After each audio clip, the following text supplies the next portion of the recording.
sobrang ganda dito guys. Pero mas maganda siguro kung andito yung mga kaibigan ko. Bago pa lang tayo sa New York, so wala pa akong masyadong kaibigan. Maliban sa mga katrabaho ko.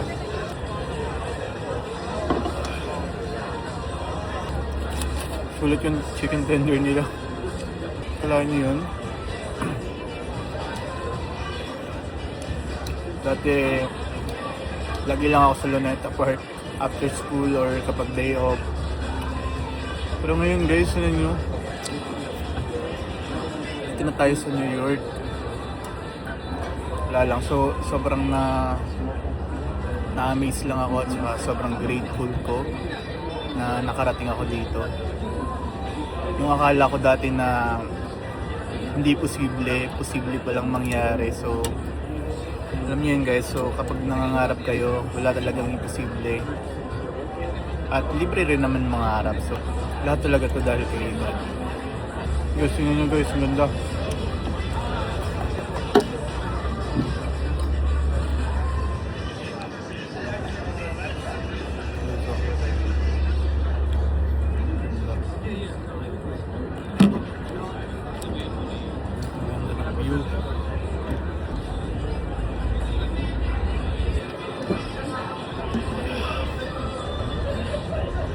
Medyo matapang yung Heineken guys.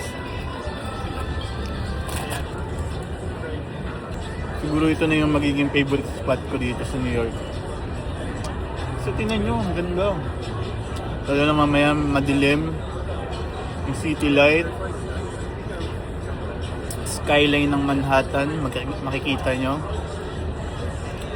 That was so beautiful guys. Buti na lang kinapalanggi yung mukha ko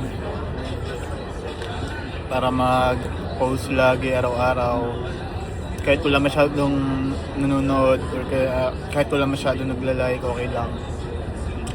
At least na i-enjoy ko yung post ng video, yun yung mahalaga. Kaya yun, papagpatuloy ko lang. May manood man o wala, okay lang. Na rin ako, sana lang. Gusto ko lang i-share yung magiging journey ko dito sa New York. Hindi ko alam kung magiging successful.